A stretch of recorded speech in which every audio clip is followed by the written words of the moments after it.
The Galactic Council chambers buzzed with nervous energy as representatives from 47 different species gathered for an emergency session. Ambassador Zethkar of the Vorthak Empire adjusted his ceremonial robes, his forearms trembling slightly as he reviewed the intelligence reports one final time. The holographic display showed devastating images of entire fleets reduced to cosmic debris, planets stripped of their defenses in mere hours, and the advancing shadow of the Devourers growing larger with each passing day.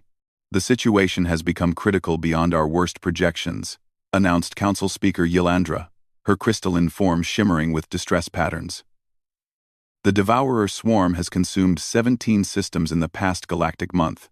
Their bioships multiply with each victory, absorbing the organic matter and metal from defeated civilizations to fuel their endless expansion." Murmurs of fear rippled through the assembly. The Corvin delegates' tentacles writhed anxiously, while the silicon-based Nexari flickered their light patterns in distress. Everyone present had lost something to the Devourers. The ancient enemy had returned from the dark spaces between galaxies. Just as the old warnings had predicted, "Our combined fleets cannot match their regenerative capabilities," continued the speaker. "For every bioship we destroy, 3 more emerge from the corpses of our fallen. Traditional warfare has proven ineffective against an enemy that grows stronger from our resistance." Admiral Kresh of the Hegemony Defense Force stood, his massive form casting shadows across the chamber. "We have exhausted every conventional strategy. Energy weapons feed their bioships. Kinetic weapons provide raw materials for their construction matrices. Even our most advanced quantum torpedoes only delay their advance by days at most." The assembly fell silent. Everyone knew what was coming next. The topic that had been whispered about in private communications but never openly discussed in formal session. The possibility that seemed more like desperate fantasy than practical solution. "There is one option remaining," said historian Prime Veltar, rising from his observation gallery.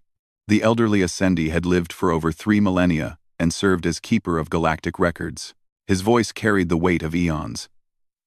"The archives speak of a species that once stood against the Devourers in the previous cycle, a species that fought with such fierce determination that the swarm itself learned to fear them." "You speak of the Terran legends," scoffed Ambassador Quill from the Dominion. "Mythical beings from children's stories. There is no archaeological evidence that such creatures ever existed." Veltar's ancient eyes gleamed as he activated his personal datapad. The chamber's main display shifted to show ancient star charts and faded texts recovered from long-dead civilizations. The evidence exists for those willing to see it. 7 different extinct cultures, separated by vast distances and eons of time, all recorded encounters with beings they called the Unbreaking Ones. Bipedal creatures with internal skeletal structures, remarkable adaptability, and most importantly, an absolute refusal to surrender, even when facing impossible odds. The display showed artistic renderings from various civilizations. Despite different artistic styles and cultural interpretations, certain features remained consistent across all depictions: bipedal stance, forward-facing eyes, tool-using appendages, and most notably, expressions of grim determination, even in the face of overwhelming destruction. According to these records, Veltar continued, the Terrans possessed something unique among sentient species. Where others would calculate odds and retreat when facing superior forces, humans would fight harder. Where logic demanded surrender, they would find new ways to resist. The Devourer archives we recovered from the Epsilon cluster mention them specifically as the species that would not yield. Ambassador Zethkar leaned forward, his interest piqued despite his skepticism. Even if these beings once existed, they clearly failed to stop the Devourers completely. The swarm still came, still consumed countless worlds before entering dormancy. True, acknowledged Veltar. But they inflicted such damage that the Devourers retreated to the void between galaxies for 50,000 years to recover. No other species in recorded history has forced them to withdraw for even a fraction of that time. Council Speaker Yilandra's crystalline form shifted to deeper blue hues, indicating intense contemplation. The legends also claim these Terrans went into some form of hibernation or suspension, awaiting the time when they would be needed again. If such beings actually exist, And if they can somehow be awakened, it's our only chance, finished Admiral Kresh grimly. Our fleets buy us perhaps 6 months before the core worlds fall. If there's even a possibility that these Terrans exist and can be found, we must pursue it. The Corvan delegate's translator rendered his thoughts into standard galactic. The old charts show their suspected location in Sector 9847, near what the archives call Sol. The region has been classified as a dead zone for millennia. No intelligent signals, no space traffic, nothing but ancient radiation and cosmic dust. Because everyone assumes there's nothing worth finding, said Veltar. But the coordinates are precise. If humans truly exist in some form of stasis, that system would be exactly where we'd find them. The debate that followed lasted for hours. Some delegates argued for focusing resources on evacuation rather than chasing myths. Others pointed out that evacuation was merely prolonging the inevitable. The Devourers had never been stopped by running, only delayed. Finally, Council Speaker Yilandra called for order. We will authorize an expedition to the Sol system. If these Terrans exist, we wake them. If not, we've lost only a single scout ship and a few weeks. Given our current prospects, it's a gamble we can afford to take. The vote passed by a narrow margin. 3 ships would make the journey to Sector 9847. The research vessel Eternal Seeker, the diplomatic cruiser Unity's Voice, and the escort destroyer Stalwart Guard. If humans were indeed real and could be awakened, first contact would require both scientific expertise and military protection. As the council session ended and delegates dispersed to prepare their fleets for what might be their final battles, Veltar remained in the archives. He pulled up the oldest records in the galactic database, documents so ancient their origins were lost to time. One passage, translated from a language that predated most modern civilizations, spoke of the humans' final message before entering their great sleep. We go now into the long dark. But we do not go gently. When the Devourers return, when the galaxy bleeds and hope dies, call to us across the void. We will answer. We will remember our promise, and we will make them pay for every world they've taken. The historian's form trembled as he closed the files. In 3 days, they would know if humanity's promise still held meaning, or if the galaxy's last hope was nothing more than the desperate dreams of dying civilizations. Meanwhile, in the depths of space, automated monitoring stations detected the first movement they had registered in centuries. Deep within the Sol system, something vast and ancient was beginning to stir. The expedition fleet dropped out of hyperspace at the edge of the Sol system, and immediately every sensor array began screaming warnings. What should have been a dead system filled with ancient radiation and cosmic debris was instead alive with energy signatures unlike anything in the galactic databases. Captain Thys of the research vessel Eternal Seeker stared at her displays in disbelief. Navigator, confirm our position. These readings cannot be accurate. Position confirmed, Captain. We are definitely in Sector 9847, Sol system. But the energy signatures are. The young Corvan officer paused, his tentacles twitching with confusion. Captain, I'm detecting artificial gravity wells around multiple planetary bodies. Massive ones. And there are structures in orbit that are larger than our biggest space stations.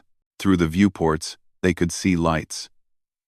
Not the random glints of reflected starlight off space debris, but organized patterns of illumination that spoke of intelligence and purpose. The third planet from the star showed clear signs of atmospheric manipulation and artificial structures visible even from the system's edge. Commander Vex High of the escort destroyer transmitted from the Stalwart Guard. Captain Thys, my tactical systems are detecting thousands of objects in orbit around that world. They're not moving like natural satellites. Some of them are massive beyond anything in our construction databases. Ambassador Druven from the diplomatic cruiser Unity's Voice joined the communication channel. Whatever we expected to find here, it wasn't this. The legends spoke of Terrans in stasis, not an active civilization. Could we have the wrong system? Historian Veltar, monitoring from the Eternal Seeker's laboratory, compared the stellar positioning with ancient charts. No mistake. This is definitely the Sol system referenced in the archives. But something has changed dramatically since our last reliable data. As they moved deeper into the system, the scope of what they were seeing became clear. The fourth planet, a rust-colored world the archives labeled as Mars, was surrounded by massive orbital installations that dwarfed anything the Galactic Council had ever constructed. Streams of ships moved between them in patterns too complex for natural traffic. "Captain," reported the sensor operator, "I'm detecting life signs. Massive concentrations of them. The third planet alone shows populations in the billions, and they're not just on the surface. I'm reading extensive underground installations, orbital habitats, and what appears to be, Captain, there are structures throughout the asteroid belt. Some of them are moving under their own power." The communications array suddenly crackled with an incoming transmission. The voice that emerged spoke in a language none of them recognized, but their translation matrices worked frantically to decode it. "Unknown vessels, you have entered the Sol defense perimeter without authorization. State your intent, or withdraw immediately. This is your only warning." Captain Thiss looked at Ambassador Druvan's image on her screen. The diplomat's four eyes blinked rapidly in what his species displayed as extreme nervousness. "Open a channel, Captain. Standard galactic diplomatic protocols." The transmission went out on all frequencies. "Sol Defense Command, this is Ambassador Druvan of the Galactic Council, traveling aboard the diplomatic vessel Unity's Voice. We come seeking contact with the people known as Terrans or humans. We represent 47 member species and bring urgent news regarding a galactic crisis." The response came immediately, and this time the voice spoke perfect galactic standard. "Ambassador, you are speaking with Admiral Sarah Chen of Earth Defense Command. We've been monitoring galactic communications for some time. We know about the Devourers. We've been preparing." The silence that followed stretched for several seconds as the implications sank in. Admiral Kresh, observing from the stalwart guard, was the first to speak. "You've been monitoring our communications?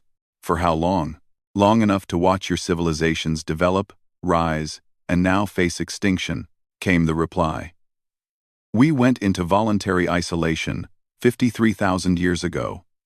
But we never stopped watching. We knew the Devourers would return eventually." Ambassador Druvan's diplomatic training took over. "Admiral Chen, if I may, the galactic databases show this system as uninhabited for millennia. How is it possible that your civilization has developed to this extent without our knowledge?" "Because we chose to remain hidden," Admiral Chen responded. "After the last war with the Devourers, we realized that the galaxy would need protectors, but protectors who couldn't be found and eliminated before the final confrontation. We've spent 50,000 years preparing for their return." Captain Thiss's science officer suddenly called out from her station. "Captain, I'm detecting something extraordinary. The energy signatures I'm reading suggest technology far beyond our current capabilities. Matter-energy conversion systems operating at near-theoretical efficiency, gravitational manipulation on a stellar scale, and what appears to be space-time modification around several of their larger installations." "You're welcome to observe," said Admiral Chen. "In fact, we'd prefer that you see exactly what humanity has become during our long preparation. Set course for Earth orbit. We'll provide safe passage through our defensive networks." As they approached the third planet, the visitors from the Galactic Council found themselves speechless. Earth was not simply inhabited. It was transformed. Massive orbital rings circled the planet at various altitudes, connected by impossible-looking structures that seemed to bend light around them. Ships the size of small moons moved between installations with casual ease, but it was the planet itself that truly astounded them. Where the archives spoke of a single species evolving on a single world, Earth now clearly supported multiple intelligent species. Through their enhanced sensors, they could see cities that seemed designed for different types of beings, atmospheric composition that varied by region, and architectural styles that spoke of dozens of different cultures working in harmony. "Admiral," asked historian Veltar, "how many species currently call Earth home?" 43, came the immediate reply. "We've spent the last 50,000 years traveling to worlds the Devourers had sterilized, finding survivors, giving them new homes. Some species we were too late to save completely, But we preserved their genetic patterns and cultural records. Others we evacuated before the swarm arrived. Earth became a sanctuary for every species that had nowhere else to go. The implications were staggering. While the current Galactic Council represented 47 species across thousands of worlds, humanity had somehow preserved and nurtured 43 species on a single planet. The logistics alone should have been impossible. How do you feed billions of beings from different species with completely different nutritional needs? Asked Commander Vex High. Molecular construction, Admiral Chen explained. We learned to build anything we needed from basic atomic components, food, atmosphere, even specialized medical treatments for species whose biochemistry we had never encountered before. When survival becomes a necessity, you learn to make the impossible possible. As they entered Earth orbit, escort ships moved alongside them. These vessels defied everything the Council knew about engineering principles. They seemed to flow rather than fly, changing shape as they moved through space.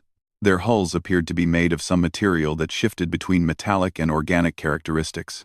Admiral Chen, said Ambassador Druven carefully, your technology appears to have advanced far beyond what our scientists believed possible. How did you achieve such rapid development? Rapid?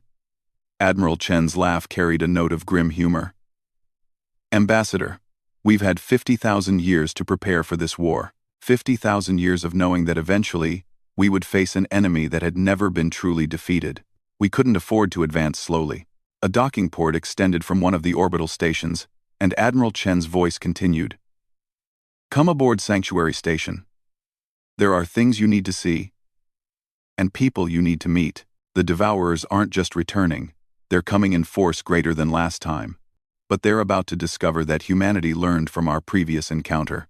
As the diplomatic party prepared to disembark, Veltar accessed his personal records one final time. Every legend he had studied spoke of humans as fierce warriors who refused to yield. What they had found was something far more significant. A species that had spent 50 millennia turning their entire civilization into a weapon designed for one specific purpose. The war was coming, but now the galaxy had something it had never possessed before. An ally that had been preparing for this exact moment since the day the Devourers first retreated into the void. The war room aboard Sanctuary Station hummed with activity as beings from dozens of species worked alongside their human counterparts. Ambassador Druven found himself struggling to process what he was witnessing. The tactical displays showed the Devourer advance in real time. But more shocking were the defensive preparations that had been hidden from galactic view for millennia. General Kozlov, Admiral Chen addressed a scarred human with cybernetic implants covering half his face. Show our guests the current deployment status. The massive holographic display shifted to show the galaxy in 3 dimensions, with red markers indicating Devourer positions and blue markers showing defending forces. But scattered throughout seemingly empty space were green markers that numbered in the tens of thousands. These are our concealed battle stations, General Kozlov explained. We've spent the last 50,000 years seeding the galaxy with automated weapon platforms, supply depots, and mobile shipyards. Every dead system the Council abandoned. Every asteroid field deemed worthless. Every nebula considered too dangerous to explore. We've been there. Captain Thys stared at the display. The scale of this operation. How did you maintain such secrecy? By being patient, answered Dr. Yuki Tanaka, a human geneticist whose team had been working with refugee species for millennia. We learned that the best way to hide a forest is among other trees. Our platforms were designed to mimic natural space phenomena. A weapons satellite looks like an asteroid. A shipyard resembles a dead comet. A fleet base appears to be cosmic radiation. Commander Vex High studied the tactical readouts with professional interest. Your firepower distribution suggests you're not planning a traditional defensive strategy. These positions form offensive strike patterns. Exactly, Admiral Chen confirmed. The Council has been fighting the Devourers the same way for cycles, trying to match their bioships in conventional warfare. It doesn't work because they adapt and multiply from every engagement. We learned that during our first encounter 50,000 years ago. Historian Veltar accessed his memory banks. The ancient records suggest humans fought them to a standstill. But these displays indicate something far more ambitious than containment. General Kozlov nodded grimly. Containment was never an option. The devourers will keep coming until they've consumed everything, or until they're completely destroyed. There's no negotiating with them, no permanent treaties, no peace through superior firepower. They have to be eliminated entirely. Genocide, whispered Ambassador Druven. You're talking about the complete extinction of an entire species. No, corrected Admiral Chen firmly. The Devourers ceased to be a species long ago. They're a self-replicating weapon now. Nothing more. They don't think. They don't feel. They don't create. They only consume and multiply. What we're talking about is removing a galactic infection. The display shifted again, showing detailed analysis of Devourer bioships. Dr. Tanaka highlighted specific areas as she explained. We've had 50,000 years to study the remains from our previous encounters. The original Devourer species died out millions of years ago. What's left is essentially a biological machine programmed for one function: conversion of all matter into more copies of itself. But they show tactical intelligence, protested Commander Vex High. They adapt their strategies, coordinate their attacks, programmed responses, General Kozlov replied. Very sophisticated ones, but still just programs. Like antibodies responding to infection. They seem intelligent because they're designed to overcome resistance, but they can't actually think beyond their core directive. Admiral Chen gestured to the tactical display. Which brings us to our strategy. The Devourers have a critical weakness that no previous civilization discovered, because none of them survived long enough to exploit it. The display zoomed in on the advancing swarm, showing the interconnected nature of the bioships. Streams of energy and data flowed between vessels in complex patterns. They're all connected, Dr. Tanaka explained. Every bioship, every subunit, every drone is part of a single, distributed network. It makes them incredibly coordinated but also creates a catastrophic vulnerability. If we can inject a properly designed virus into their network, continued General Kozlov, we can turn their greatest strength against them. Instead of each ship making more copies, they'll start breaking down their own molecular structure. Ambassador Druven studied the technical readouts. A genetic virus that could affect their entire species simultaneously? The complexity required would be enormous, and you'd need to deliver it to multiple points in their network simultaneously, which is exactly what our concealed platforms are designed to do, Admiral Chen confirmed. The virus has been ready for 40,000 years. We've just been waiting for the Devourers to return and spread themselves thin enough for effective deployment.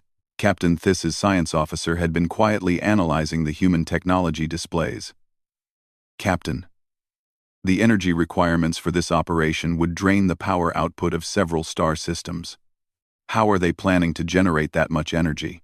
Admiral Chen smiled for the first time since the diplomatic party had arrived. Show them the Sol array. The display shifted to show the Sol system in incredible detail. What they had initially taken for orbital installations around the Sun were revealed to be components of a single massive structure: Dyson rings, stellar collectors, and what appeared to be controlled fusion reactors the size of planets, all working in perfect harmony. We turned our entire star into a weapon, General Kozlov stated simply. Every photon of energy our Sun produces is captured, stored, and channeled through our defensive networks. When we activate the final sequence, we'll have enough power to simultaneously energize every weapon platform in the galaxy. The scope of the undertaking was beyond anything the Galactic Council had ever imagined.